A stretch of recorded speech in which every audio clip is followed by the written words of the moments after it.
Hello.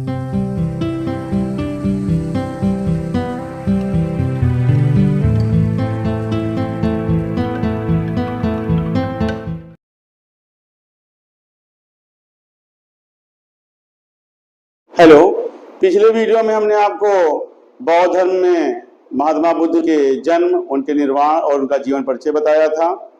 Buddha ji के द्वारा जो 4 आर्य सत्य हैं जिनका प्रतिपादन किया था उसके बारे में बताया था। अष्टांगिक मार्ग के बारे में बताया था। और इसके साथ आपको बुद्ध जी के निर्वाण के बाद उनके जो शरीर भस्म को कितने भागों में बांटा गया था और उन भागों पर किन किन गणराज्य और राज्यों ने अपना अधिकार लेकर के उस पर स्तूप बनवाए थे उसके बारे में बताया था। आज हम आपको बौद्ध धर्म के द्वितीय पार्ट में बौद्ध धर्म के अन्य चीज़ों की विषय वस्तु के बारे में बताएंगे। सबसे पहले जो है बौद्ध धर्म में अगर आप सुनते हैं तो 3 चीज़ आपको सुनाई पड़ती है। पहला है बुद्ध। बौद्ध धर्म में पहले आप बुद्ध जी को सुनते हैं, फिर आप धम्म शब्द सुनते हैं और फिर आप सुनते हैं संघ। ये जो है बुद्ध, धम्म और संघ, ये तीनों बौद्ध धर्म के प्रिय रत्न के रूप में स्वीकार किए गए। इनको जो है बौद्ध धर्म का प्रिय रत्न माना गया। पूरा जो बौद्ध धर्म है इन्हीं 3 चीजों पर टिका है। इसी कारण जो बौद्ध भिक्षु हैं वो दैनिक प्रार्थना में इन तीनों को दोहराते हैं। क्या दोहराते हैं? बुद्धम शरणम गच्छामि, धम्मम शरणम गच्छामि और संघम शरणम गच्छामि। तो ये जो है बौद्ध धर्म के 3 प्रिय रत्न हैं। 6ठी शताब्दी ईसा पूर्व इस धर्म को व्यापक आधार मिला। ब्राह्मण धर्म उस समय जो था वो प्रचलित धर्म था, लेकिन बौद्ध धर्म उदय होने के बाद जो ब्राह्मण धर्म था वो केवल ग्रामीण स्तर पर ही उस समय फैला हुआ था। नगरों में बौद्ध धर्म को काफी संरक्षण मिला। तो जो बौद्ध धर्म को संरक्षण सबसे ज्यादा मिला वो मिला नगरों में, अर्थात ये राजधानियों की जो है धर्म बन गया। इसको नगरों में जो है सबसे ज्यादा संरक्षण मिला। और ब्राह्मण धर्म जो उस समय का प्रचलित धर्म था वो केवल ग्रामीण पृष्ठभूमि होने के कारण एक सीमित अवस्था में आ गया। 6ठी शताब्दी ईसा पूर्व गौतम बुद्ध और महावीर स्वामी धार्मिक क्रांति के अग्रदूत माने गए। अर्थात जो उस समय भारत के राज्य और गणराज्यों में ब्राह्मण धर्म का ही एकमात्र केवल प्रसार था, उस पर उन्होंने अंकुश लगाया और एक धार्मिक क्रांति के फलस्वरूप 2 अन्य धर्मों को जन्म दिया। दोनों समकालीन थे, दोनों ही 6ठी शताब्दी ईसा पूर्व के धार्मिक क्रांति के अग्रदूत थे, लेकिन दोनों के मतों में स्पष्ट अंतर था। गौतम बुद्ध ने मध्यम मार्गीय मार्ग अपनाया। जो बुद्ध थे इन्होंने मध्यम मार्गीय अपनाया कि ये मोक्ष, ये भी कहते थे कि हाँ मोक्ष जो है वो मानव जीवन का अंतिम लक्ष्य होना चाहिए। तो इन्होंने मध्यम मार्ग को अपनाया, जबकि महावीर स्वामी ने कठिन मार्ग को अपनाया। उनका कहना था कि अगर हम जो है कठोर तपस्या करेंगे, कठोर जीवन जिएंगे तो मोक्ष की प्राप्ति होगी। तो इन दोनों जो धार्मिक अग्रदूत 6ठी शताब्दी ईसा पूर्व के थे उसमें बुद्ध जी ने मध्यम मार्ग को अपनाया और जबकि महावीर स्वामी ने कठोर मार्ग को अपनाया। और इन्होंने ये कहा कि मोक्ष के लिए घोर तपस्या और शरीर का त्याग करना आवश्यक है। बौद्ध धर्म जो है वो आत्मा के अस्तित्व में विश्वास नहीं करता था, जबकि महावीर स्वामी जिनके द्वारा जैन धर्म की स्थापना की गई थी उनका ये कहना था या उनकी जो शिक्षा थी वो आत्मा में विश्वास करती थी। उनके अनुसार सृष्टि के एक एक कण में आत्मा है। महावीर जी ने बुद्ध की अपेक्षा अहिंसा अपरिग्रह पर अधिक बल दिया। महावीर स्वामी ने भिक्षुओं को नग्न रहने का उपदेश दिया, जबकि गौतम बुद्ध नग्नता के विरोधी थे। ये जैन धर्म और बौद्ध धर्म के दोनों अग्रदूतों के बीच में क्या अंतर था वो मैं आपको बता रहा हूं। महावीर स्वामी ने बताया कि अपने भिक्षुओं को नग्न रहने के बारे में कहते थे, जबकि गौतम बुद्ध उसके पूर्णतया विरोधी थे। इन्होंने अपने भिक्षुओं को यथोचित आवश्यकता के अनुसार वस्त्र धारण करने के स्पष्ट निर्देश दिए थे। गौतम बुद्ध जात पात जैसी सामाजिक कुरीतियों का खंडन किए हैं, लेकिन महावीर स्वामी की जो शिक्षाएं हैं उस समय वो समाज में फैले ब्राह्मण धर्म से लगभग मेल खाती थी। यहाँ पर मैं बार बार ब्राह्मण धर्म कह रहा हूँ तो आपको मैं बताऊं कि उस समय जो धर्म था वो ब्राह्मण धर्म था। बाद को जब ये सिंधु का मतलब वो निवासी के रूप में हिंद का उच्चारण हुआ तब ये हिंदू धर्म कहलाया। पहले का जो हिंदू धर्म था वो ब्राह्मण धर्म ही कहलाता था। तो महावीर स्वामी की जो विचार थे वो ब्राह्मणों से मिलते थे। गौतम बुद्ध ने अपने संघ के प्रधान के रूप में किसी को उत्तराधिकारी नियुक्त नहीं किया था। उन्होंने अपने शिष्यों से कह दिया था कि मेरे बाद जो धर्म है और जो संघ है वही जो मैंने नियम बनाए हैं उसका पालन करेंगे और मेरी शिक्षाएं ही तुम्हारी शास्त्रा होंगी या तुम्हारे गुरु होंगे। तो ये जो थे बौद्ध धर्म में और जैन धर्म में क्या अंतर था वो मैंने आपको बताया। अब आपको मैं बताता हूं कि बौद्ध धर्म का जो विकास हुआ वो 4 बौद्ध संगीतियों या 4 महासभाओं से हुआ। पहली जो सभा थी प्रथम सभा जिसको हम बोलते हैं प्रथम बौद्ध संगीत।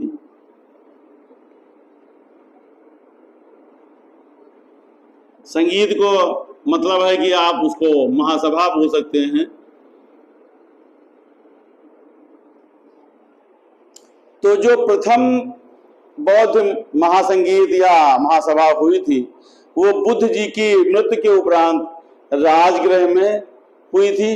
राजगृह का मतलब है मगध में हुआ था।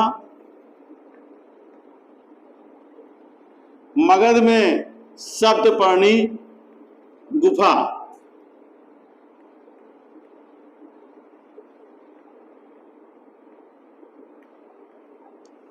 सप्तपर्णी गुफा में बौद्ध की प्रथम संगीत हुई थी। उस समय जो मगध का शासक था वो अजात शत्रु था। आप इसको नोट कर सकते हैं, इससे आपको प्रथम बौद्ध संगीत के बारे में पूरी जानकारी हो जाएगी। इस संगीत के जो अध्यक्ष थे वो थे महाकश्यप। महाकश्यप इसके अध्यक्ष थे।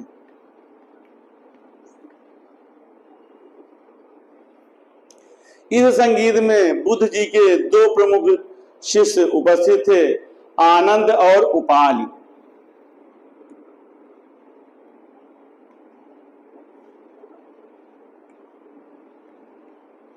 ये दोनों जो थे वो दोनों शिष्य जो है इस संगीत में उपस्थित हुए थे और अध्यक्षता महाकश्यप ने की थी। इस संगीत में इस महासभा में बुद्ध जी की शिक्षाओं का संकलन किया गया और उस शिक्षाओं के संकलन को 2 भागों में बांटा गया, जिन्हें कि सुत्त पिटक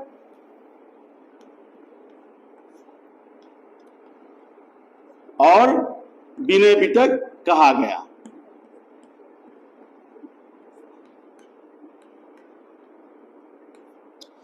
इस बौद्ध संगीत में बुद्ध जी की शिक्षाओं को 2 भागों में बांटा गया, सुत्त पिटक और विनय पिटक। आनंद और उपाल को क्रमशः धर्म और विनय का प्रतीक माना गया, धर्म और विनय का प्रमाण माना गया। आनंद को धर्म का प्रमाण माना गया और उपाल को विनय का प्रमाण माना गया। सुत्त पिटक में धर्म के सिद्धांतों का वर्णन किया गया है। ये प्रथम बौद्ध संगीत थी, इसमें धर्म के सिद्धांत का संकलन किया गया है।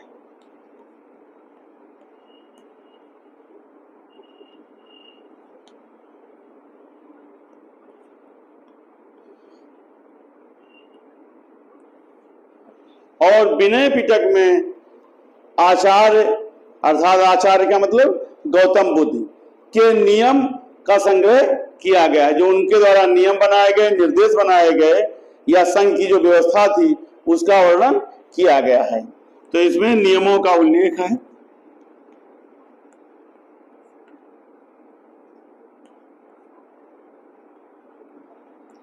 तो प्रथम बौद्ध संगीत में बौद्ध धर्म के दो पिटक भी स्थापित हुए, सुत्त पिटक और विनय पिटक। सुत्त पिटक धर्म के सिद्धांत का संकलन जहां करता है, वही विनय पिटक नियमों का, बौद्ध धर्म के नियमों का, संघ के नियमों का संकलन करता है। ये प्रथम बौद्ध संगीत थी। जो द्वितीय बौद्ध संगीत थी वो उसके बाद हुई।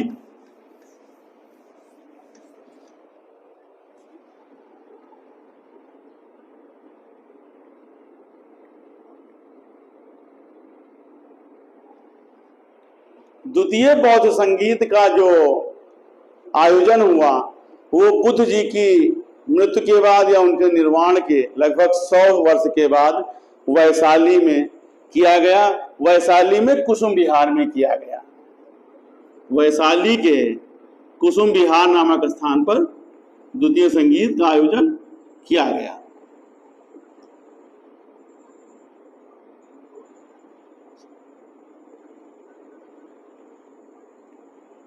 इस जो संगीत का आयोजन था वो काला शोक के शासनकाल में हुआ है।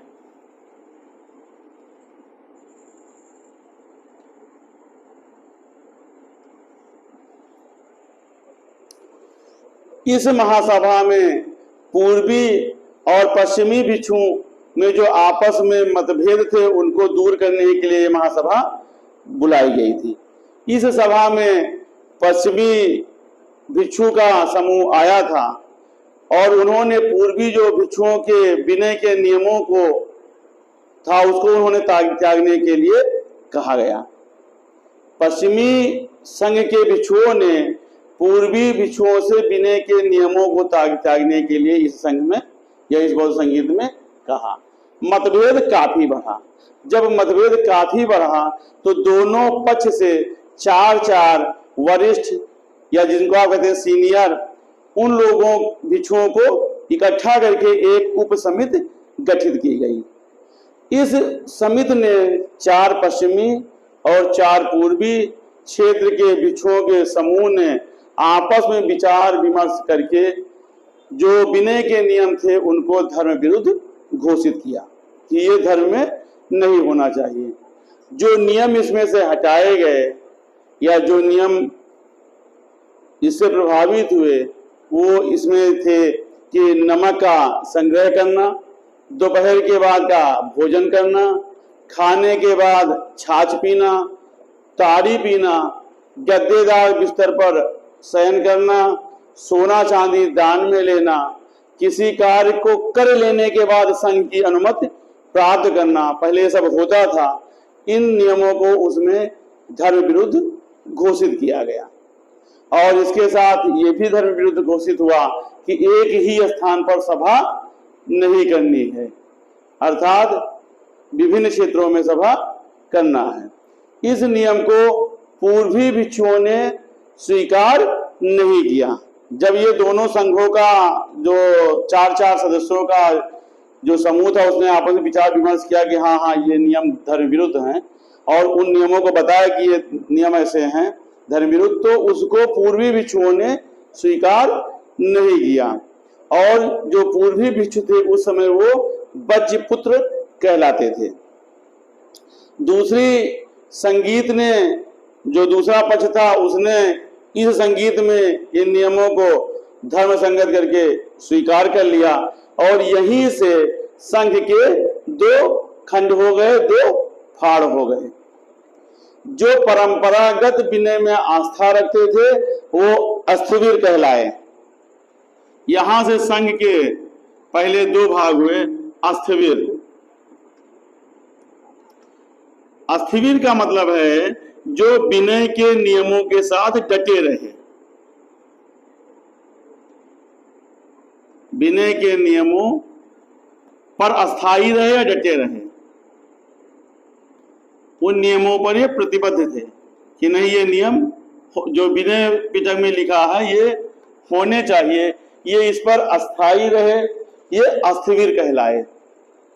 अस्थिवीर को थेरावादी भी कहते हैं,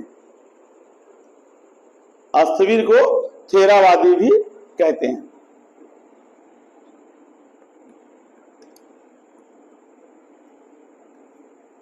और जो दूसरा संघ था, जो ये मानते थे कि ये जो विनय के नियम हैं इन पर हमको अक्षरशः नहीं टिके रहना है और जो परिवर्तन है उसके हिसाब से हमको रहना है, वो महासांधिक कहलाए। महासांधिक ये विनय के नियमों का पालन तो करते थे लेकिन परिवर्तन के साथ चाहते थे, अर्थात इन्होंने परिवर्तन को स्वीकार किया और वो इसके साथ अस्थायी रहे कि नहीं, जो बुद्ध जी बता गए वही सत्य है। तो वो जो है थेरावादी अस्थिवीर कहलाए और ये महासांधिक कहलाए, जो कहते थे कि नहीं, इसमें थोड़ा परिवर्तन होना चाहिए। महासांधिक को सर्वास्तिवादी भी कहा गया है, महासांधिक को सर्वास्तिवादी भी कहा गया है। जैसे इसमें अस्थिवीर को थेरावादी कहा गया है, सर्वादवादी भी कहा गया। तो ये जो है उस समय बौद्ध धर्म के दो उस समय फाड़ हुए। थेरावादी या जो अस्थिवीर था, इसका जो नेतृत्व किया वो महाकच्चायन ने किया। थेरावादी का जो नेतृत्व किया वो महाकच्चायन ने किया।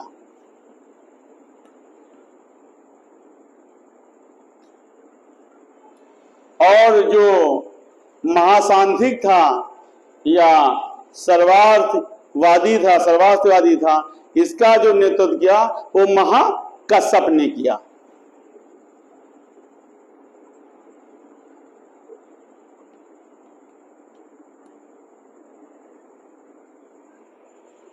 इस कारण जब दो खंड हो गए तो बौद्ध धर्म में विभेद बढ़ने लगा और इन दोनों संप्रदायों के बाद में 18 उप संप्रदाय बने। दोनों के 18 उप संप्रदाय बने और इसके भी 18 उप संप्रदाय बने। तो जो द्वितीय बौद्ध संगीत थी, इसमें बौद्ध धर्म में काफी जो है भेद पैदा हुआ, अर्थात उसके दो शाखा या दो ब्रांच बन गई थी। थेरावादी, महासांधिक। थेरावादी विनय के नियमों के प्रति प्रतिबद्ध थे कि हमको जो लिखा है उसी पर चलना है। महासांधिक परिवर्तन के साथ उस पर आए। थेरावादी का नेतृत्व महाकच्चायन ने किया, जबकि महासांधिक का नेतृत्व महाकश्यप ने किया और दोनों के बाद में 18 उप संप्रदाय बने। ये आप इस उससे जान सकते हैं द्वितीय महासंगीत को कि इसी में बौद्ध धर्म के भिक्षुओं के दो खंड हुए, दो फाड़ हुए, थेरावादी और महासांधिक। इसके बाद जो आता है वो आता है बौद्ध धर्म का तृतीय संगीत।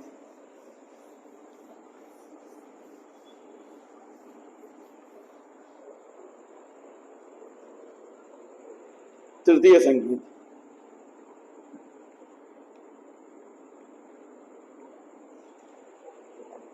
बौद्ध धर्म का जो तृतीय संगीत हुआ वो मौर्य शासन काल में सम्राट अशोक के समय में हुआ, पाटलिपुत्र में हुआ।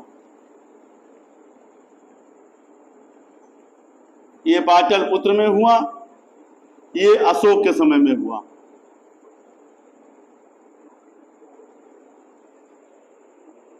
इसकी जो अध्यक्षता थी वो मोगालपुत्र तिष्य ने किया।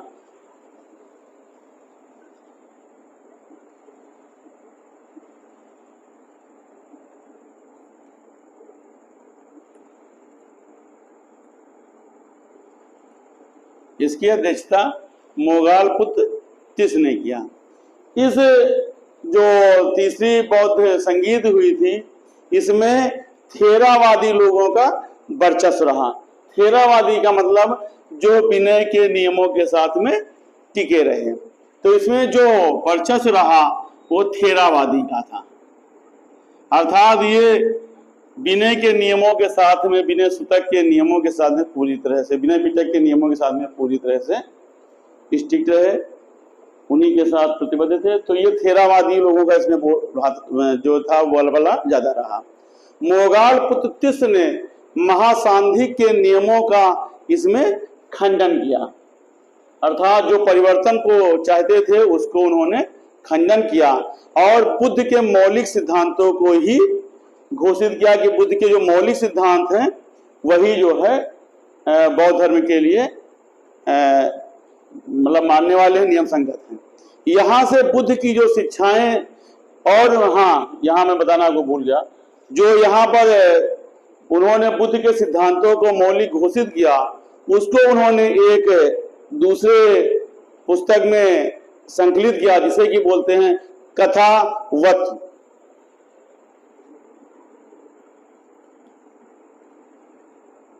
इसको जो है एक पुस्तक कथावत में संकलित किया गया।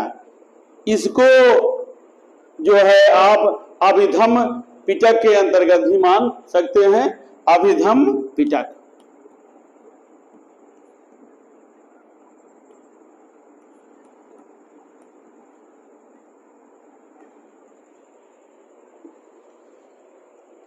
अब जब अभिधम्म पिटक हो गया तो यहाँ पर बुद्ध की शिक्षाओं के इस जो है तीसरे बौद्ध संगीत में 3 खंड हो गए। पहले का कौन कौन था?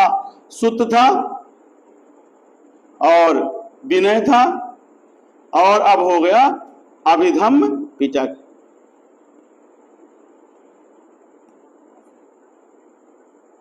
यही जो है बौद्ध धर्म के त्रिपिटक कहलाते हैं, सुत्त पिटक, विनय पिटक और अभिधम्म पिटक। तृतीय बौद्ध संगीत में संघ में जो भेद था उनको रोकने के लिए बहुत ही कड़े नियम बनाए गए। अशोक ने संघ में भेद भाव को रोकने के लिए, भेद रोकने के संबंध में उस समय एक राजाज्ञा भी जारी किया, एक शासनादेश भी जारी किया गया। अभिधम्म पिटक में धर्म में निहित दार्शनिक सिद्धांतों की व्याख्या की गई है। इसमें जो है धर्म के दार्शनिक नियमों की, दार्शनिक भावनाओं का संकलन किया गया।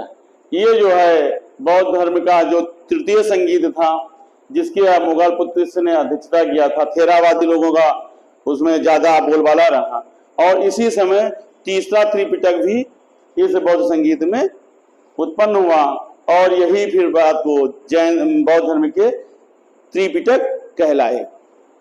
इसके बाद बौद्ध धर्म का जो है वो चौथा बौद्ध संगीत का आयोजन किया गया, और यही 4 संगीत बौद्ध धर्म में हुए हैं। चतुर्थ,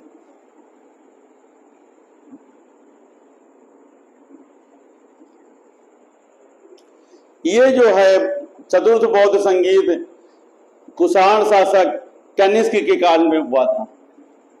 इस समय जो राजा थे वो कुषाणों के महत्वपूर्ण राजा, सर्वप्रसिद्ध राजा कनिष्क थे, और ये कश्मीर में हुआ था।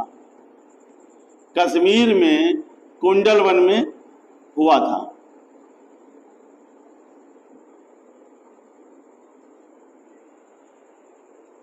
इसकी अध्यक्षता वसुमित्र ने किया,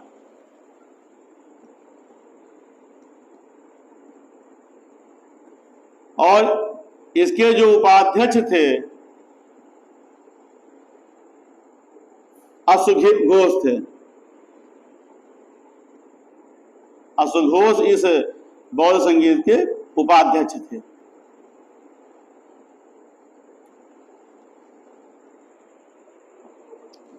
ये जो हमने बताया यहाँ तीसरे में थेरावादी लोगों का बोलबाला था, इसमें जो बोलबाला हुआ वो महासांधिक लोगों का हुआ।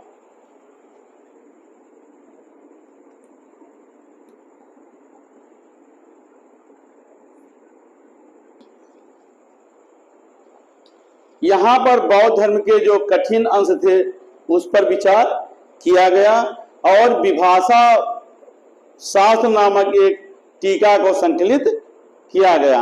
विभाषा शास्त्र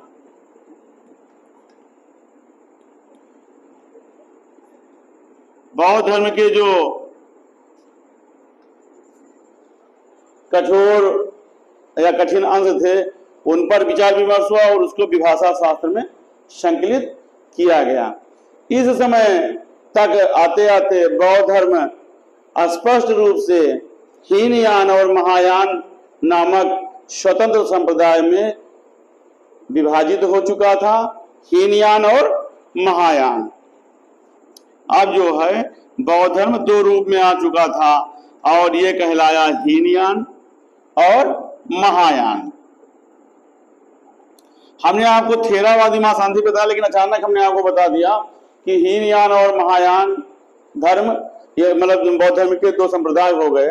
तो जो हीनयान था वो थेरावाद से उत्पन्न हुआ था, या जो थेरावादी थे वो हीनयान कहलाए, या उन्होंने हीनयान बनाया थेरावादी, और जो महासांधिक थे उन्होंने महायान बनाया। तो यही जो है, ये भी आप इस पॉइंट को भी आप देख सकते हैं कि हीनयान और महायान का जो उदय है वो क्रमशः थेरावादी और महासांधिक से हुआ था। तो यही चार बौद्ध संगीत थी जिनका आयोजन बौद्ध धर्म को बढ़ाने के लिए और उसके प्रचार प्रसार के लिए किया गया।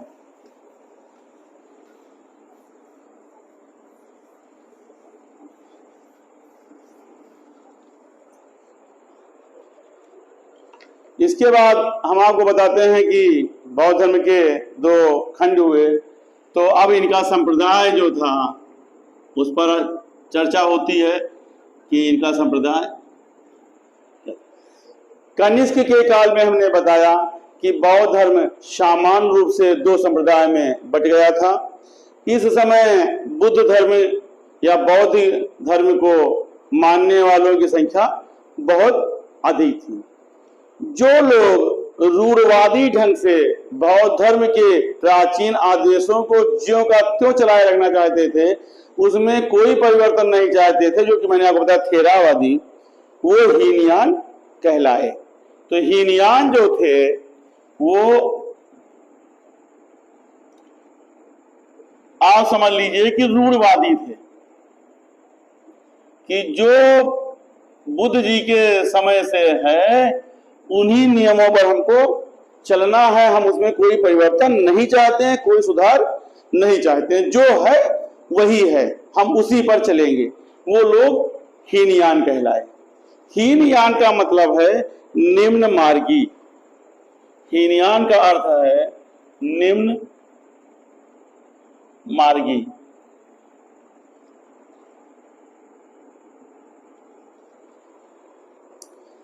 ये केवल भिक्षुओं के लिए था। बौद्ध धर्म का जो सुधारवादी संप्रदाय था वो था महायान।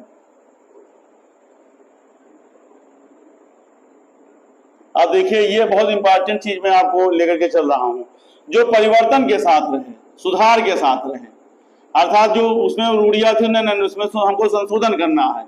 सुधार या परिवर्तन के साथ जो रहे वो महायान कहलाए। मतलब इन्होंने समय के हिसाब से उसने परिवर्तन माना और उसके पक्ष में चले गए, ये महायान कहलाए। और इसका जो अर्थ होता है महायान का, वो होता है उत्कृष्ट मार्ग। हीनयान हमने बताया केवल भिक्षुओं ने उसको ज्यादा वरीयता दिया, और महायान अभी आप आएंगे कि मतलब उस पर ज्यादातर गृहस्थ और राजतंत्र के या शासन के लोग थे। तो ये उत्कृष्ट मार्ग माना गया महायान। हीनयान ने बुद्ध को एक महापुरुष माना है। आप ध्यान दीजिए, इसी जगह पर दोनों में जो है अंतर है। हीनयान में बुद्ध को महापुरुष माना गया है कि जो गौतम बुद्ध थे वो महापुरुष थे।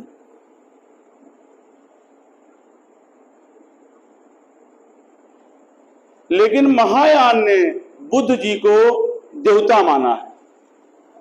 ये बुद्ध जी को देवता मानते थे और हीनयान जो है वो उनको एक महापुरुष मात्र मानते थे। महायान परोपकार और पर सेवा पर बल देते थे। ये लोग मूर्ति की पूजा भी करते थे। तो महायान जो थे वो मूर्ति पूजक थे।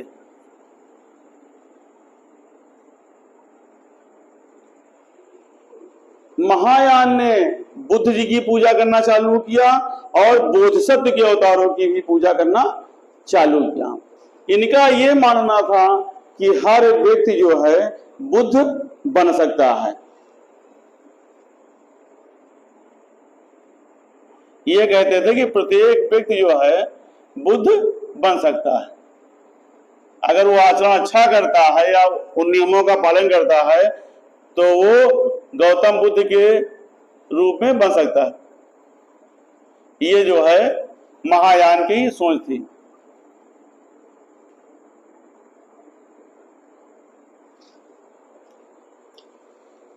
बोधिसत्व के 10 आदर्शों को प्राप्त करने का आदेश दिया गया इसमें, और इन 10 आदर्शों को पारमिता कहा गया। इन्हें 10 शील भी कहा जाता है। ये पारमिता दान, शील, सहनशीलता, वीर, ध्यान, प्रज्ञा, उपाय, प्राण, धन, बल और ज्ञान है। महायान में पर सेवा और परोपकार पर ज्यादा बल दिया गया। इनका उद्देश्य था कि मानव जीवन का कल्याण हो, जबकि हीनयान इसी जगह पर आप देखिए व्यक्तिवादी था। ये अपने लिए था, ये व्यक्तिवादी था, और ये था सबके लिए कि मतलब सबका कल्याण हो, ये सर्वजन के लिए था। अर्थात वासुदेव कुटुंबकम की भावना इनके अंदर थी, जबकि ये केवल अपने लिए था। इसमें प्रत्येक व्यक्ति अपने लिए मोक्ष प्राप्त करने के लिए प्रयास करता था। महायान जो है आत्मा और पुनर्जन्म में विश्वास करता था। इनका विश्वास था कि आत्मा का अस्तित्व है, आत्मा और पुनर्जन्म भी होता है, तो ये दोनों में विश्वास करते थे। जबकि इनका केवल मोक्ष में ही विश्वास रहता था कि आदमी अपना प्रयास करे और मोक्ष पा सकता है, उसका फिर दोबारा जन्म नहीं होता है। महायान का था कि आत्मा और पुनर्जन्म का अस्तित्व है, और ये इसके लिए बुद्ध की कृपा को आवश्यक मानते थे। हीनयान जो है मूर्ति पूजा और भक्ति में विश्वास नहीं करते थे। ये मूर्ति पूजा और भक्ति के विरोधी थे।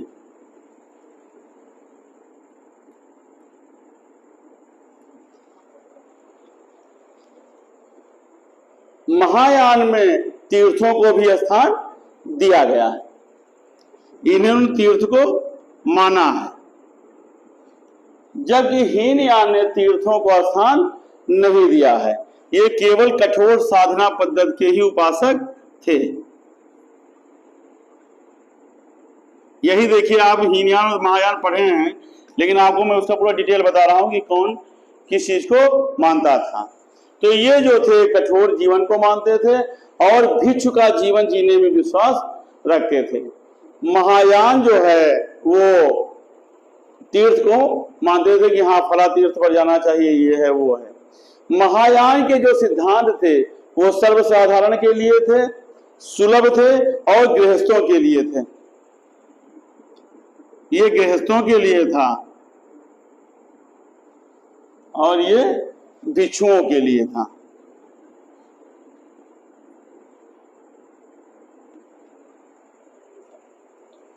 तो ये इनका था कि जो हीनयान था वो केवल भिक्षु के लिए था, जबकि महायान था वो भिक्षुओं के साथ सामान्य गृहस्थ उपासकों के लिए भी महत्व इसमें दिया गया था। तो ये जो था वो हीनयान और महायान का वो था। हीनयान का जो था आदर्श वो अहर्त प्राप्त करना था। अहर्त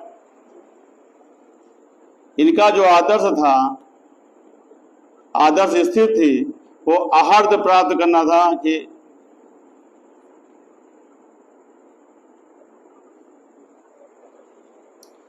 आहार्थ का मतलब है कि व्यक्ति अपनी साधना से निर्वाण प्राप्त कर सकता है। व्यक्ति अपनी साधना से निर्वाण प्राप्त कर सकता है, उसे आहार्थ कहा गया है। अब मैं इसको लिखता नहीं हूं, आपको बताता हूं कि आहार्थ का मतलब है व्यक्ति अपनी साधना से निर्वाण की प्राप्ति कर सकता है, उसका पुनर्जन्म नहीं होता है। जबकि इसके उलट जो महायान का था, उनका आदर्श था बोधिसत्व, कि बोधिसत्व मोक्ष प्राप्त करने के बाद भी दूसरे प्राणियों की मुक्ति के लिए बार बार जन्म लेते हैं।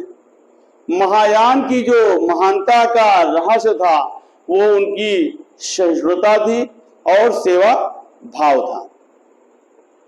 जापानी एक लेखक हैं डीटी सुजुकी, उन्होंने बताया है कि महायान ने बुद्ध की शिक्षाओं को बिना खंडन किए हुए, अर्थात उनकी शिक्षाओं से बिना छेड़छाड़ किए हुए बुद्ध के मौलिक शिक्षाओं को माना है, अर्थात उनकी शिक्षाओं को विकसित ही किया है और उनके साथ, उन शिक्षाओं के साथ कोई छेड़छाड़ नहीं किया है, ऐसा मानना जापानी लेखक डीटी सुजुकी का है।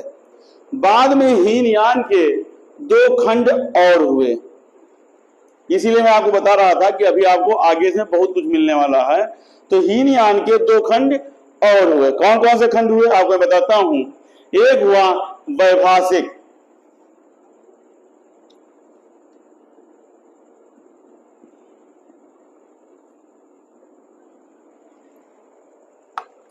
और जो दूसरा इसका खंड हुआ वो हुआ शवतांत्रिक।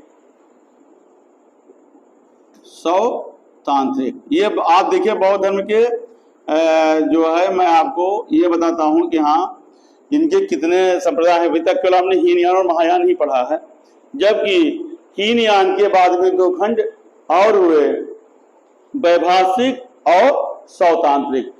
इसी समय महायान के भी 2 खंड और हुए।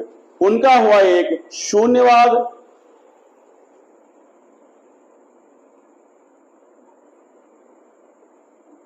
और विज्ञानवाद।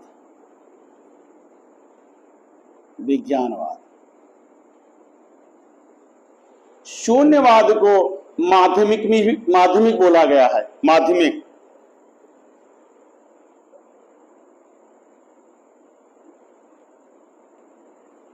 और विज्ञानवाद को योगाचार्य बोला गया।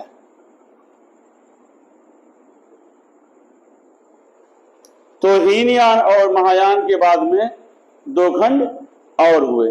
इसी के साथ 8वीं शताब्दी में बौद्ध धर्म का एक तीसरा भी उपसंप्रदाय विकसित हुआ, जिसे कि बोला गया वज्रयान। एक जो तीसरा संप्रदाय हुआ वो हुआ वज्रयान, अर्थात हीनयान और महायान के साथ में वज्रयान हुआ। जबकि इसके 2 खंड हुए वो, तो अब आपके सामने 5 संप्रदाय आ गए, जबकि 2 उपसंप्रदाय और एक संप्रदाय। अब हम आपको इसका डिटेल बताते हैं। वैभाषिक, इस मत की जो उत्पत्ति हुई वो कश्मीर में हुई। वैभाषिक जो उपसंप्रदाय था ये कश्मीर में हुआ। भाषा शास्त्र पर यह आधारित था, इसलिए इसे वैभाषिक बोला गया। इस मत के जो अनुयायी थे वो चित्त अर्थात मन और बाहरी वस्तुओं के अस्तित्व को स्वीकार करते थे। उनका ये मानना था कि जो प्रत्येक वस्तु है वो परमाणुओं से निर्मित है और हर क्षण अपना स्थान बदलते रहते हैं। इसके अनुसार संसार का जो अनुभव है वो हम अपने शरीर की इंद्रियों से कर सकते हैं। धर्म त्रात, घोषक, वसुमित्र और बोधक जो थे वो इस वैभाषिक उपसंप्रदाय के प्रमुख आचार्य थे। इसके बाद जो अगला था वो शवतांत्रिक था। इसका जो मुख्य आधार था वो सुत्त पिटक पर आधारित था। ये लोग चित्र और बाहरी वस्तुओं के अस्तित्व को स्वीकार करते थे, किंतु इनका ये मानना था कि किसी भी वस्तु का ज्ञान जो है वो प्रत्यक्ष रूप से ही हो सकता है। इनकी ये धारणा थी कि हमारा मन जो है वो सभी वस्तुओं का आधार निर्धारित करता है। जो बाहरी वस्तुओं का जो विभिन्न आकार है वो हमारे ज्ञान पर निर्भर होता है, हमारा ज्ञान जो है उसका भिन्न भिन्न आकार बनाता है। ये जो है शौतांत्रिक का जो है अवधारणा थी। माध्यमिक या जिसको शून्यवाद बोला गया है, इसके प्रवर्तक नागार्जुन थे।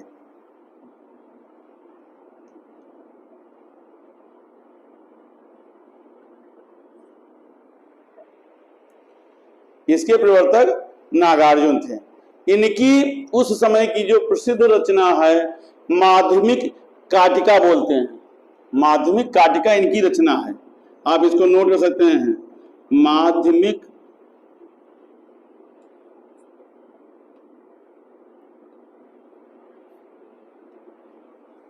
काटिका इनकी रचना है। इनके अनुसार जो है प्रत्येक वस्तु किसी ना किसी कारण से उत्पन्न हुआ है और ये उस पर उसका जो उत्पन्न होना है वो उस पर निर्भर करता है कि कारण कौन सा था। नागार्जुन ने ही प्रतीत समुत्पाद का अर्थ बताया है और जो प्रतीत समुत्पाद है वो पाली भाषा के पट्टिच समुत्पाद शब्द से बना है। प्रतीत का अर्थ है इसके होने से और उत्पाद का मतलब है उत्पन्न होता है। देखिए माध्यमिक में जो नागार्जुन ने बताया कि कोई वस्तु किसी ना किसी कारण से उत्पन्न होती है, उसी को प्रतीत समुत्पाद बोला गया है।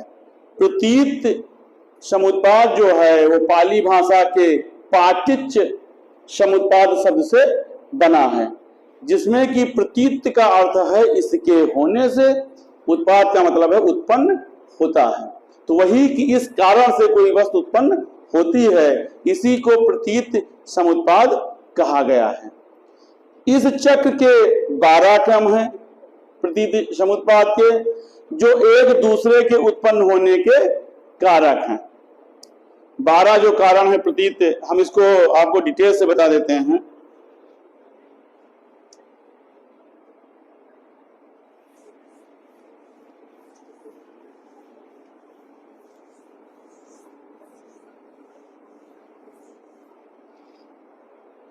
माध्यमिक में ही नागार्जुन ने जो बताया है वो बताया है प्रतीत समुत्पाद।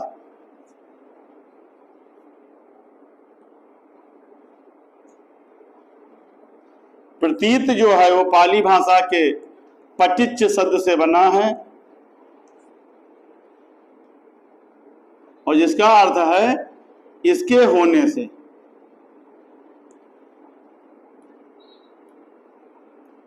और इसके जो है 12 चक्र माने गए हैं कि 12 जो ये चक्र के क्रम हैं, इन्हीं से कोई वस्तु उत्पन्न होती है, वही इसके कारक हैं।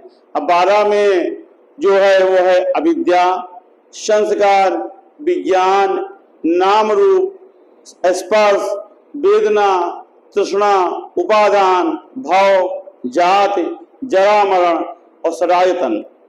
इन 12 में जो पहले के 2 हैं अविद्या और संस्कार, इसको ये माना गया है कि ये पूर्व जन्म से संबंधित हैं। हम 12 चक्र पहले आपको लिख देते हैं।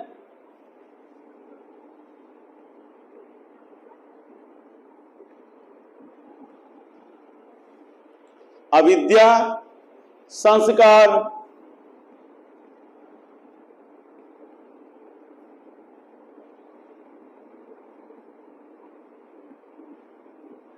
विज्ञान, नाम रूप,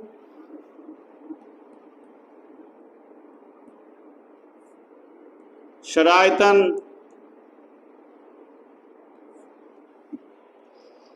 स्पर्श, वेदना,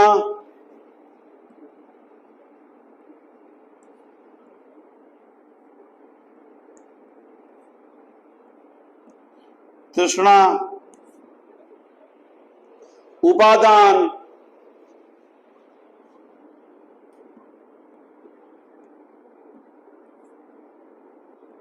भव, जाति और जरा मरण, जाति और जरा मरण।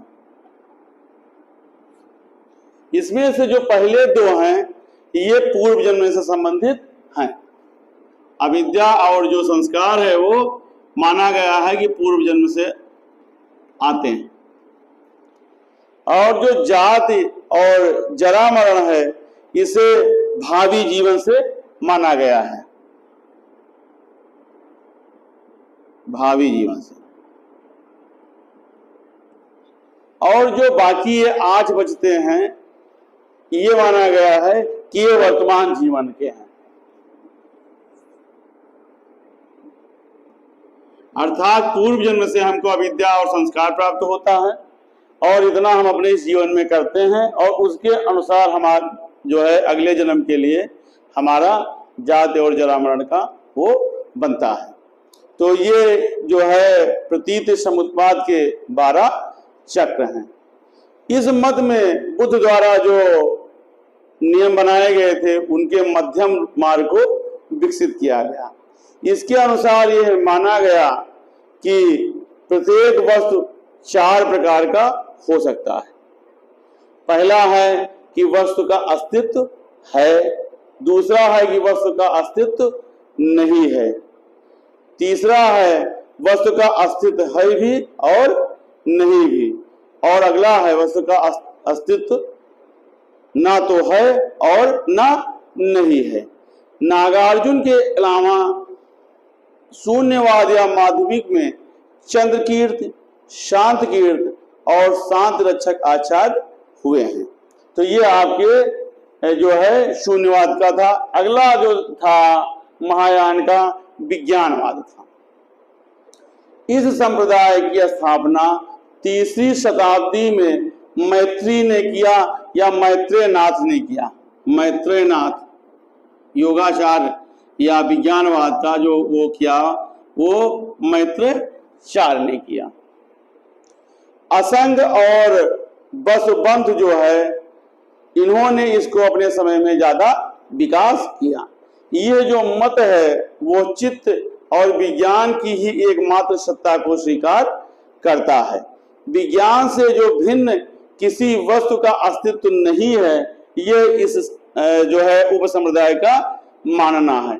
योग और आचार के विशेष बल देने के कारण इसे योगाचार उपसंप्रदाय भी कहा गया है। विज्ञानवादी जो संप्रदाय या उपसंप्रदाय है वो चित्त का आलय मतलब मन का जो घर है उसी को विज्ञान कहा है, क्योंकि ये सभी प्रकार के विज्ञान का आलय है, इसलिए इसे विज्ञानवाद भी कहा गया है।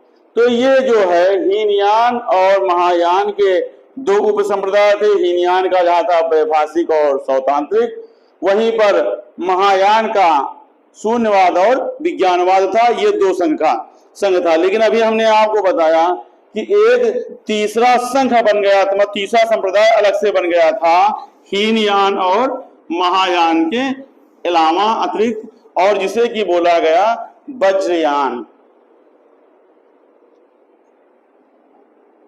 ये तीसरा संप्रदाय, वो तो उसके खंड थे, लेकिन जो तीसरा है ये संप्रदाय है। हीनयान और महायान के बाद एक तीसरा संप्रदाय बना वज्रयान।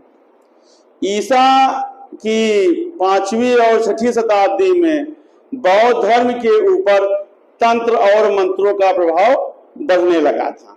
इसके कारण वज्रयान का उदय हुआ। ये न बुद्ध को मानते थे, न बुद्ध की मूर्ति को मानते थे, ये मानते थे तंत्र को और मंत्र को। इनका नियम ही अलग था, ये सबसे भिन्न थे। न हीनयान वाले थे न महायान वाले थे। इन्होंने कहा कि सब कुछ जो है वो तंत्र मंत्र है। ये मंत्र और तांत्रिक क्रियाओं द्वारा मोक्ष प्राप्त करने का विधान प्रस्तुत किया कि अगर हम मंत्र पढ़ेंगे तो हमको मोक्ष हो जाएगा। जहां वो कहते थे कि नहीं हम कठिन जीवन जिएंगे, जहां ये कहते थे कि नहीं हम उन नियमों को थोड़ा जो है मानव समाज का भला और कल्याण करके हम मोक्ष को प्राप्त करेंगे, वहीं पर इन्होंने कह दिया कि नहीं आप मंत्र पढ़ो और आप जो है तांत्रिक क्रियाएं करो और आप जो है मोक्ष को प्राप्त कर सकते हो। तो इसलिए वज्रयान ने मंत्र और तांत्रिक क्रियाओं द्वारा मोक्ष प्राप्त करने का विधान या नियम प्रस्तुत किया। वज्रयान को मानने वाले लोग एक अलौकिक तत्व के रूप में मानते थे और उसको मानते थे कि यह जो वज्र है वो एक अलौकिक तत्व है और उससे ही अपने धर्म का संबंध स्थापित करते थे। इसको प्राप्त करने के लिए ये भिक्षा और तप पर विश्वास नहीं करते थे। इनका मानना था कि वज्र एक ऐसा अलौकिक तत्व है कि अगर हमको ये मिल गया तो हम इसे धर्म बना देंगे और इसी से हमको मोक्ष मिल जाएगा। लेकिन जैसे वो गृहस्थ जीवन पर हीनयान वाले जो है भिक्ष जीवन पर विश्वास करते थे, वो गृहस्थ और समाज कल्याण पर विश्वास करते थे, इन्होंने इन सब नियमों को ही अलग हटा दिया कि नहीं तपस्या बेकार है, गृहस्थ का नहीं, उपासक धर्म नहीं, किसी का हमको हला भला या कुछ नहीं करना है। इन्होंने तीसरा नियम लगाया कि नहीं, हम मांस खाएंगे, हम मैथुन करेंगे, तब जो है हम मोक्ष को प्राप्त हो जाएंगे और धर्म यही कहता है। तो इन्होंने मांस और संभोग या मैथुन को जो है महत्व दिया कि नहीं, ये करने से मोक्ष की प्राप्ति होगी। वज्रयान की जो क्रियाएं थी वो आज के हिंदू समाज के जो शाक्त मतावलंबी हैं, जो तांत्रिक क्रिया करते हैं, उनसे मिलती जुलती थी। इन्होंने तारा देवी को विशेष महत्व दिया। तारा देवी का मतलब था तंत्र की देवी।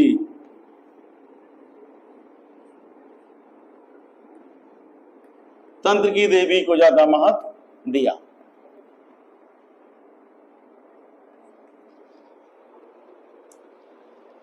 इनका जो सर्वाधिक विकास हुआ वज्रयान का, वो 8वीं शताब्दी में हुआ।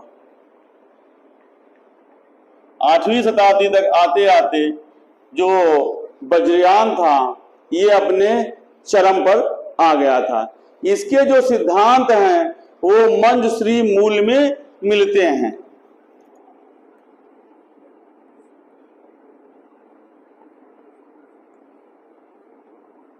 मंजूश्री मूल में वज्रयान के सिद्धांत मिलते हैं और गुह्य समाज ग्रंथ में मिलते हैं।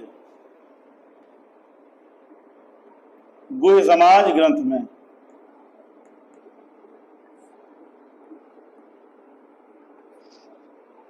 वज्रयान ने एक ऐसा संप्रदाय था जिसने भारत में बौद्ध धर्म के विनाश को पूरी तरह से सुनिश्चित कर दिया। अर्थात बौद्ध धर्म का अगर विनाश हुआ तो उसमें वज्रयान ने बहुत ही महती भूमिका निभाई। वज्रयान ने बौद्ध धर्म के अस्तित्व को खत्म करने का अपनी तरफ से पूरा प्रयास किया। बौद्ध धर्म को इसने चोट पहुंचाई। ये जो है बौद्ध धर्म के विनाश का एक कारण बना। जिस धर्म में मांस, मैथुन, संभोग इन चीजों पर बल दिया जाएगा उसका जो है पतन निश्चित होता है। इसलिए वज्रयान ने भारत में बौद्ध धर्म के विनाश का मार्ग सुनिश्चित किया। यह था आपका वज्रयान संप्रदाय। अब हम आपको बताते हैं, हमने आपको बौद्ध धर्म के हीनयान और महायान बताया और वज्रयान को बताया, और अब हम बताते हैं कि बौद्ध धर्म का उत्थान क्यों हुआ। जब उस समय पूरे भारत में केवल एक धर्म विकसित था जिसे कि ब्राह्मण धर्म कहते थे, उसके चक्कर में बौद्ध धर्म का उत्थान कैसे हुआ।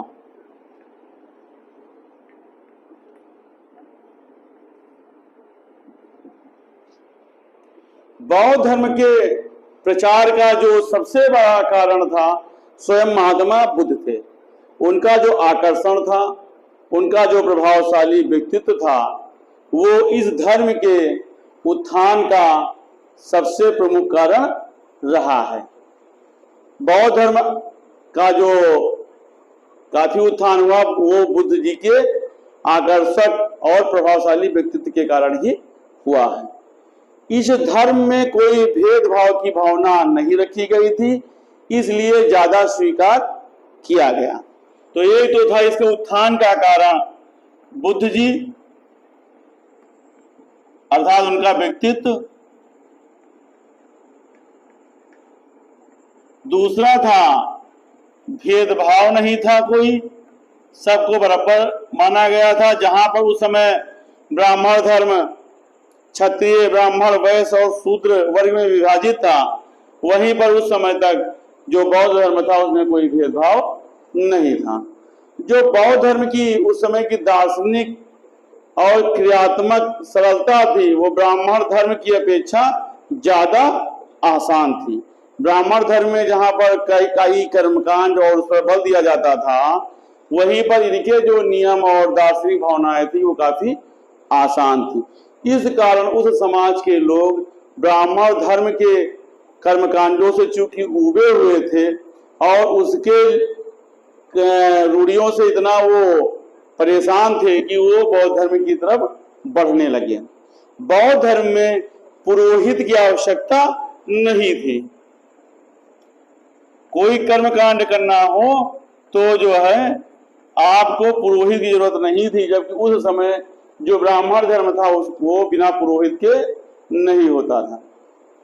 बुद्ध जी ने उस समय पाली भाषा में अपने उपदेश दिए। पाली भाषा जो है उस समय सर्वमान्य भाषा थी, अर्थात काफी प्रचलित भाषा थी। इसलिए जब बुद्ध जी उन्हीं की भाषा में उनसे बात करने लगे, अपने उपदेश देने लगे, तो लोगों का आकर्षित होना निश्चित था। जबकि ब्राह्मणों की जो भाषा थी या ब्राह्मण धर्म की भाषा थी वो संस्कृत थी, और इस कारण से वो जनता से अपना साम्य स्थापित नहीं कर पाए। ब्राह्मण धर्म के जो कर्मकांड थे वो उस समय महंगे होते थे, उसमें अधिक धन की आवश्यकता होती थी। लेकिन बौद्ध धर्म के कर्मकांडों में पैसे की आवश्यकता ज्यादा नहीं होती थी। तो कर्मकांड में धन की आवश्यकता कम होना भी एक बौद्ध धर्म के उत्थान का कारण था। धन की आवश्यकता शून्य मान लीजिए कम थी।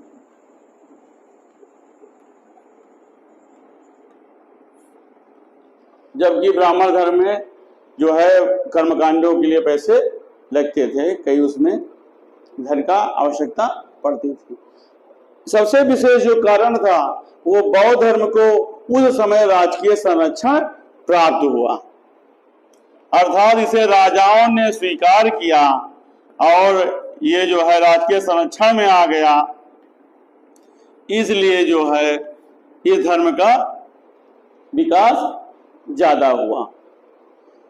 उस समय अशोक ने इस धर्म को राजकीय संरक्षण में इतना आगे बढ़ाया, इसके पक्ष में इतने शासनादेश जारी किए कि ये राष्ट्रीय स्तर न होकर के अंतरराष्ट्रीय स्तर पर पहुंच गया।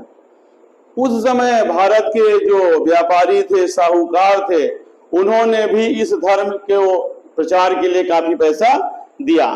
साहूकार और व्यापारियों का सपोर्ट था।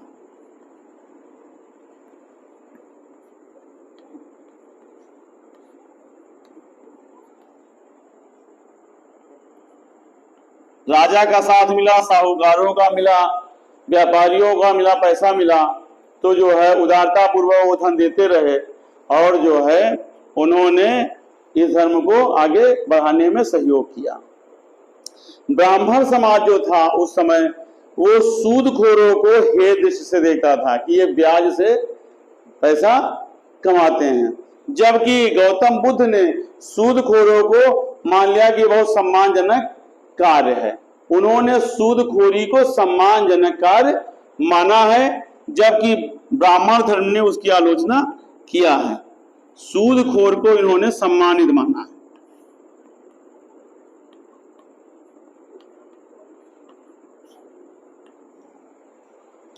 और उस समय सूदखोरों की भी संख्या अधिक थी, तो वो भी जो है बौद्ध धर्म की तरफ आकर्षित होते चले गए, क्योंकि जहां ब्राह्मण धर्म उनको समाज में निम्न स्तर का मानता था, उन्होंने कहा नहीं, सूदखोर बहुत सम्मानित पद है।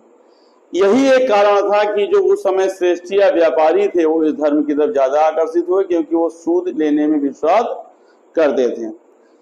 यदि जो है हम उस समय की ऐतिहासिक तथ्यों का अवलोकन करें तो उस समय समाज में ब्राह्मण और क्षत्रिय में प्रतिस्पर्धा चलती थी। ये भी इस धर्म का एक कारण था।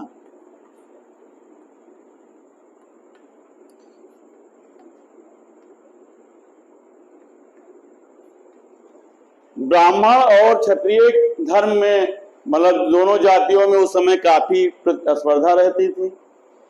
इसलिए क्षत्रिय राजाओं ने, चूंकि शासन सत्ता उस समय क्षत्रिय राजाओं के ही हाथों में थी, उन्होंने बौद्ध धर्म का सपोर्ट किया, उनको राजकीय संरक्षण दिया और उन्होंने ब्राह्मण धर्म के खिलाफ एक नया धर्म स्थापित किया।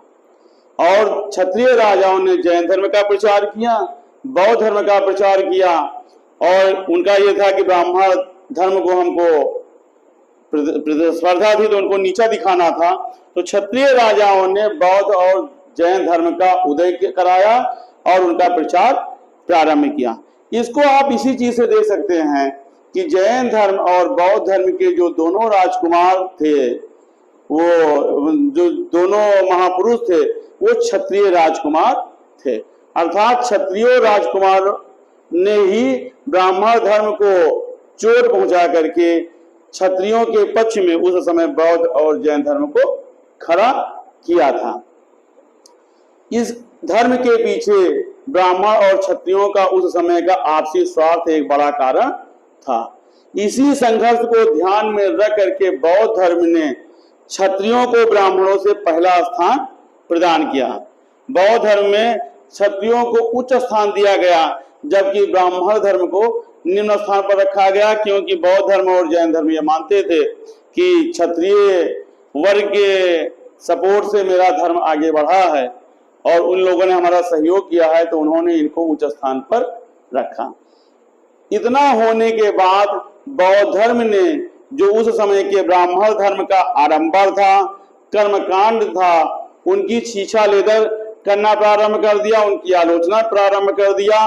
और जब उनकी आलोचना प्रारंभ किया, उनकी बौद्ध जैन ब्राह्मण धर्म के आडंबरों पर चोट पहुंचाई, तो बौद्ध धर्म की मान्यताओं ने अपने को सर्वजन में फैला दिया और इस चीज को शहरीकरण की प्रक्रिया ने भी काफी आसान किया है, क्योंकि बौद्ध धर्म जो है शहरों में ज्यादा फैला, राज्यों में ज्यादा फैला।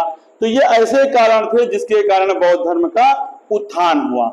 लेकिन जब धर्म का उत्थान होता है तो उसका पतन भी होता है। ये जरूर है कि जो जैन धर्म है वो भारत में सीमित धर्म है, बौद्ध धर्म अंतरराष्ट्रीय धर्म है, लेकिन भारत में लगभग वो खत्म होने वाली कगार पर, जहां पर वो पैदा हुआ धर्म वहीं पर जो है उसका पतन हो गया, अर्थात वो आगे बढ़ नहीं पाया। विदेशों तक उसने अपनी पैठ जरूर बनाई, लेकिन भारत में धर्म खत्म हो गया।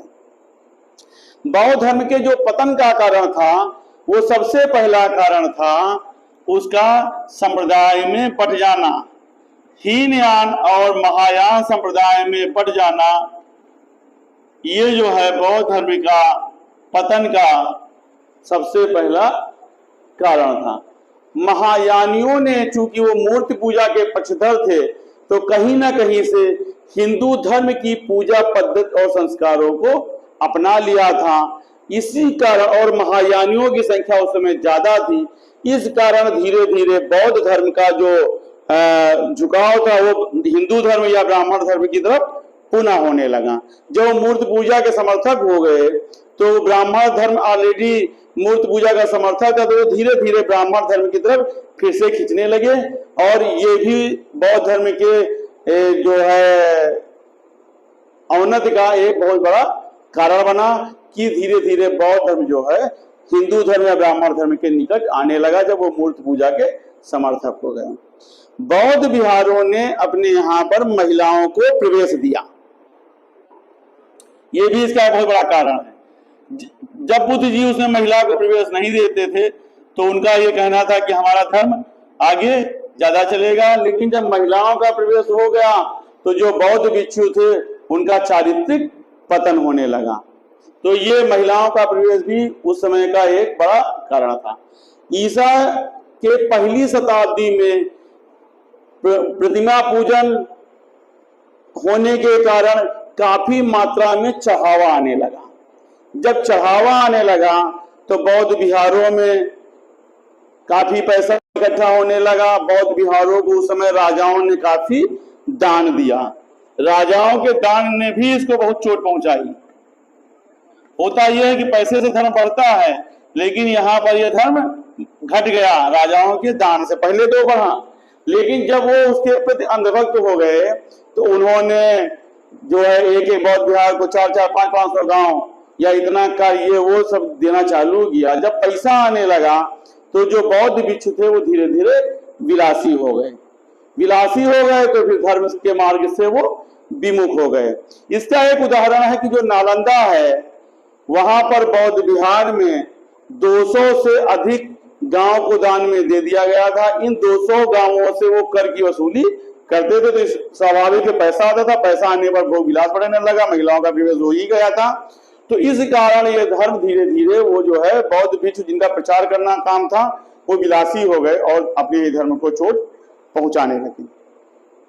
7वीं शताब्दी के आसपास जो भिक्षु थे वो बहुत ही भोग विलासी और कुकर्मी प्रवृत्ति के हो गए थे। अर्थात जो बौद्ध विहार था वो 7वें शताब्दी में कुकर्म और विलास का जो है केंद्र बन गया था। और जब किसी धर्म में किसी जगह पर ऐसी भावनाएं विकसित हो जाती हैं तो धर्म का धीरे धीरे नाश हो जाता है। अभी मैंने आपको बताया था कि एक वज्रयान संघ उत्पन्न हुआ था। जब वो उत्पन्न हो गया तो भिक्षु जो थे वो कई गूढ़ और तांत्रिक साधनाओं में रत होने लगे, महिलाओं के प्रति आकर्षित होने लगे, मांस खाने लगे। तांत्रिक भिक्षुओं के संप्रदाय वज्रयान ने सुरा सुंदरी को प्राथमिकता दिया। और वो जब ये सब चीजें किसी धर्म में व्याप्त हो जाती है तो वो भी जो है घटने लगता है। तो जो इसका एक और बड़ा कारण था वो वज्रयान की उत्पत्ति थी।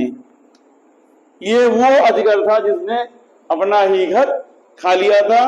तो ये वज्रयान धर्म संप्रदाय के उदय ने भी अपने धर्म को काफी चोट पहुंचाई। कोई धर्म जो होता है कुरीतियों को खत्म करता है, लेकिन वज्रयान धर्म ने जो है कुरीतियों को और बढ़ा दिया। 12वीं शताब्दी ईसवी में वज्रयान और तंत्रयान सर्वाधिक प्रचारित अवस्था में था, अर्थात भ्रष्ट होने के वो पूरी तरह से कगार पर था। ऐसे समय में कोई बुद्ध जैसा महापुरुष फिर दोबारा उत्पन्न नहीं हुआ जो इन कुरीतियों को खत्म कर पाता। और वज्रयान जो है अपने चरम पर था, वो जो है अपने पूरी तरह से धर्म का विनाश कर रहा था। और उसी समय भारत पर तुर्क आक्रमण होने लगे थे। तुर्क आक्रमण, एक तो धर्म ऐसे ही खत्म हो रहा था, दूसरा ऊपर से आक्रमण भी आ गया। तो तुर्क आक्रमण ने भी इनको चोट पहुंचाई। जब तुर्क आक्रमण हुआ तो चूंकि बौद्ध विहार ये सब पैसे के केंद्र थे तो वो उनकी अकूत संपत्तियों को दे करके लूटपाट मचाने लगे और उनको नष्ट करना उन्होंने प्रारंभ कर दिया। तुर्क आक्रमण में काफी संख्या में बौद्ध विहार नष्ट किए गए, काफी संख्या में बौद्ध भिक्षु जो है मारे गए और काफी संख्या में बौद्ध भिक्षु भाग गए। उस तुर्क आक्रमण से घबरा करके काफी संख्या में बौद्ध भिक्षुओं ने हिंदू धर्म को स्वीकार किया या मुस्लिम धर्म को अपना लिया। अधिकांश बौद्ध भिक्षु जो थे वो तिब्बत की तरफ भाग गए। तो तुर्क आक्रमण ने जो है बौद्ध धर्म को भी चोट पहुंचाई है। तुर्क आक्रमण ने उसी समय तंत्रयानियों का, जो वज्रयान का जो तंत्रयानी लोग थे उनकी जो मिथ्या थी, उनका जो झूठ था उसको भी उजागर कर दिया कि तन से ये हो सकता, तन से वो हो सकता और तन से वो कुछ कर नहीं पाए, ये भी झूठ उनका उजागर होगा। तो ये भी एक बहुत बड़ा कारण था। अगला एक कारण था ब्राह्मण धर्म के महापुरुष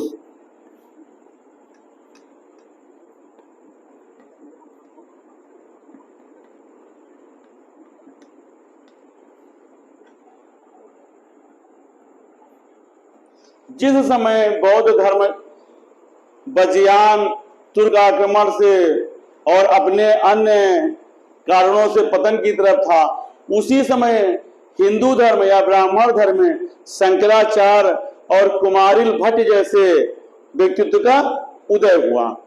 कुमारिल भट्ट और शंकराचार्य ने अपने को जो है हिंदू धर्म को आगे बढ़ाना चालू किया। एक धर्म उस समय विनाश की मार्ग पर था और दूसरे धर्म ने अपने धीरे धीरे अस्तित्व को फिर से बढ़ाना चालू किया। जो लगभग वो 1000 साल से नीचे थे वो भी फिर से आगे बढ़ने की तरफ प्रेरित हो गए।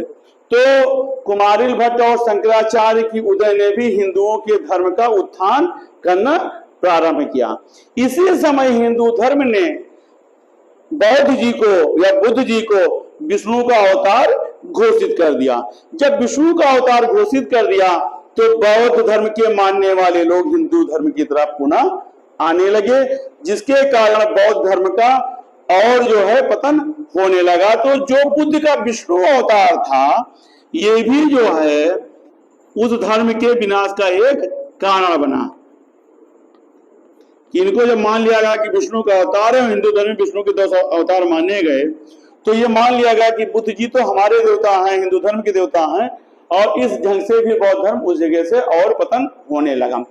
तीसरा और था क्षत्रिय, जो कि उस समय बौद्ध धर्म और जैन धर्म को उत्पन्न करने के सबसे बड़े कारक बने थे। कुछ समय बाद जब उनकी प्रतिस्पर्धा खत्म हो गई तो चूंकि उन्होंने ही बढ़ाया था बौद्ध धर्म को, लेकिन धीरे धीरे वो ब्राह्मण धर्म की तरफ फिर से उन्मुख हो गए और ब्राह्मण धर्म में अपनी वापसी करने लगे। जैसे कोई क्षत्रिय राजा बौद्ध धर्म बनता था, बौद्ध बन जाता था, लेकिन उसके बाद कुछ समय बाद वो फिर हिंदू धर्म या ब्राह्मण धर्म की तरफ उन्मुख हो गया। अर्थात क्षत्रिय और ब्राह्मण में जो वैमनस्यता थी वो कुछ समय के लिए थी और उसकी भावुकता में आकर के क्षत्रियों ने जैन धर्म और बौद्ध धर्म का जो है उत्थान तो किया, लेकिन बाद में जब वो अपने घर की तरफ फिर से वापस आने लगे तो वो भी एक कारण बना कि बौद्ध धर्म नष्ट होने लगा, अर्थात अब वो उसका अवनति होने लगी। इसी समय पुष्यमित्र शुंग ने भी बौद्ध धर्म को काफी क्षति पहुंचाई।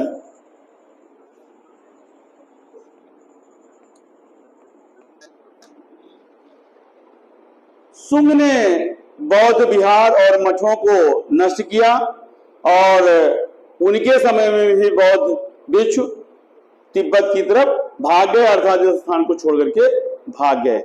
लेकिन पुष्यमित्र शुंग के अलावा एक ऐसा और शासक हुआ जिसने जो है बौद्ध धर्म को काफी चोट पहुंचाई है, जो कि हूण शासक था, मिहिरकुल।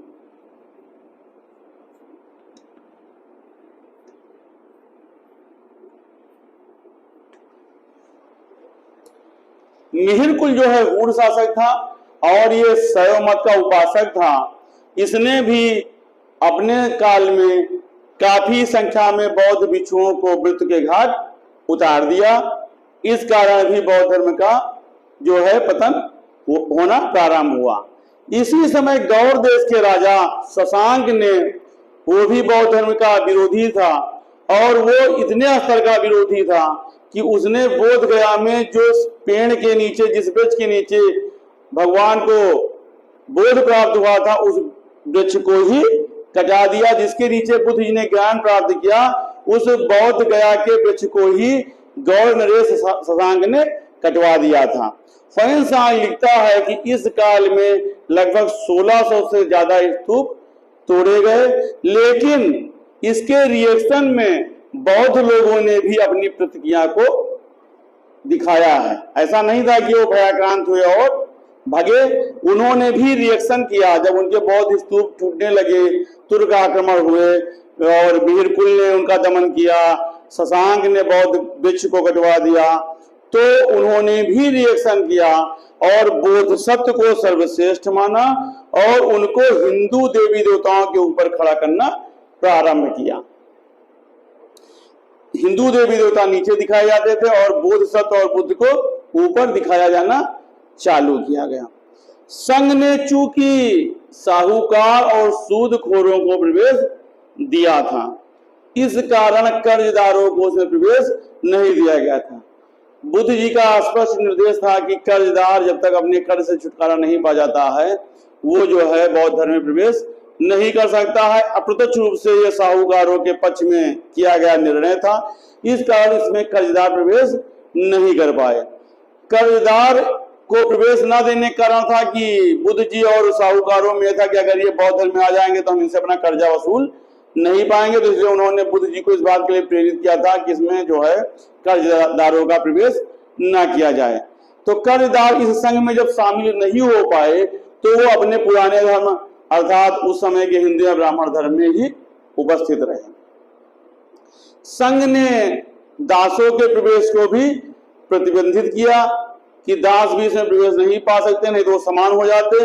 केवल मालिकों को ही जो है प्रवेश दिया, तो उच्च वर्ग को प्रवेश दिया, निम्न वर्ग के लोगों को प्रवेश नहीं दिया, तो वो भी उसके पतन का एक कारण बना। इसी समय जो है गुप्त वंश के शासकों ने ब्राह्मण धर्म को संरक्षण देना चालू किया।